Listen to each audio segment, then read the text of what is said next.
आज जब देश के प्रति जोश दिखाने की बात आती है तो भारतीय जवानों से लेकर आम नागरिक तक हम सब एक सुर में कहते हैं जय हिंद। और यह नारा हमें दिया है हमारे नेताजी यानी सुभाष चंद्र बोस साहब ने। उन्होंने कहा था, तुम मुझे खून दो, मैं तुम्हें आजादी दूंगा। दोस्तों, आप सबका इस वीडियो में स्वागत है। आज आप इस वीडियो के माध्यम से जानेंगे नेताजी सुभाष चंद्र बोस के जीवन से जुड़ी कुछ बातें जो आपके जीवन को बदल देगा। आप भी उनके जीवन से प्रेरणा ले अपने जीवन को बदल सकते हैं। देखोगे नहीं तो जानोगे कैसे, जानोगे नहीं तो जीवन में बदलाव कैसे लाओगे। वीडियो पसंद आए तो वीडियो को लाइक करें, शेयर करें और चैनल को सब्सक्राइब करें। दोस्तों, सुभाष चंद्र बोस का जन्म 23 जनवरी 1897 में उड़ीसा के कटक में हुआ था। वह एक माध्यमिक वर्गीय परिवार में जन्म लिए थे।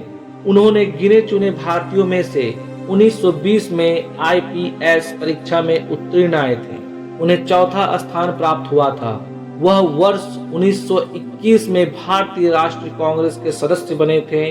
उनके पिता का नाम जानकीनाथ बोस और मां का नाम प्रभावती देवी था।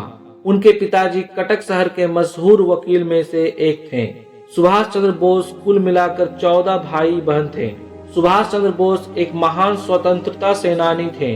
तुम मुझे खून दो, मैं तुम्हें आजादी दूंगा। उन्होंने ही हमारे भारत को यह नारा दिया, जिससे भारत के कई युवा वर्ग भारत से अंग्रेजों को बाहर निकालने की लड़ाई लड़ने के लिए प्रेरित हुए। सुभाष चंद्र बोस भारतीय राष्ट्र संग्राम के सबसे अधिक प्रेरणा के स्रोत रहे हैं। एक बार तो सुभाष चंद्र बोस ने अपने अंग्रेजी अध्यापक के भारत के विरोध की गई टिप्पणी के ऊपर बड़ा विरोध किया था। फिर उन्हें कॉलेज से निकाल दिया गया था और तब आशुतोष मुखर्जी ने उनका दाखिला स्कॉटिश चर्च कॉलेज में कराया था।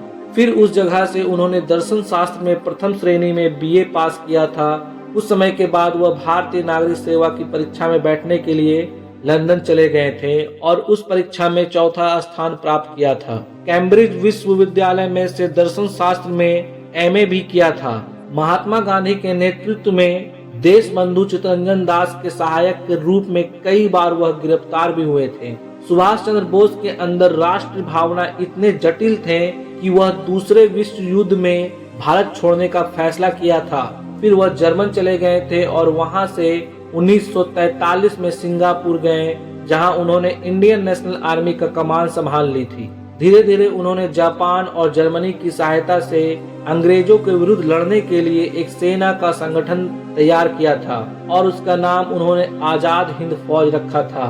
कुछ दिनों में उनकी सेना ने भारत के अंडमान निकोबार द्वीप समूह, नागालैंड और मणिपुर में आजादी का झंडा लहरा दिया था। परंतु जर्मनी और जापान के द्वितीय विश्व युद्ध में हार जाने के बाद आजाद हिंद फौज को पीछे हटना पड़ा था। विश्व युद्ध के बाद उनकी बहादुरी और हिम्मत यादगार बन गई थी। अगर आज भी हम विश्व युद्ध के बारे में विचार किए हैं तो हमें इस बात पर विश्वास आता है कि भारत को आजादी दिलाने में आजाद हिंद फौज के सिपाहियों ने अपना बड़ा बलिदान दिया था। 12 सितंबर 1944 में रंगून के जुबली हॉल में शहीद यतीन्द्र दास की स्मृति दिवस पर सुभाष चंद्र बोस ने अत्यंत मार्मिक भाषण देते हुए कहा था कि अब हमारी आजादी निश्चित है, परंतु आजादी बलिदान मांगती है। आप मुझे खून दो, मैं आपको आजादी दूंगा। यही देश के नौजवानों में प्रेरणा फूटने वाला वाक्य था जो भारत में नहीं विश्व के इतिहास में स्वर्ण अक्षरों में अंकित किया गया है। ऐसा माना जाता है कि सुभाष चंद्र बोस की मृत्यु 18 अगस्त 1945 एक विमान दुर्घटना के दौरान हुई थी, परंतु आज तक नेताजी की मृत्यु का कोई भी सबूत नहीं मिला है। कुछ लोग यह विश्वास करते हैं कि वह आज भी जीवित है। नेताजी सुभाष चंद्र बोस ने कहा था, एक व्यक्ति एक विचार के लिए मर सकता है, लेकिन वह विचार उनकी मृत्यु के बाद 1000 जीवन में अवतरित होता है, और वैसा ही आज हो रहा है। आज भी हम सब नेताजी सुभाष चंद्र बोस जी की जिंदगी से इंस्पायर होते हैं। उनका नारा गूंजता है हिंदुस्तान में, जय हिंद। मैं नेताजी के चरणों में बारंबार प्रणाम करता हूँ। उनके जीवन से आइडली होप कि आपने इस वीडियो में काफी कुछ सीखा होगा, काफी चीजें आपको जानने को मिला होगा। Thank you for watching this video. जय हिंद, जय भारत।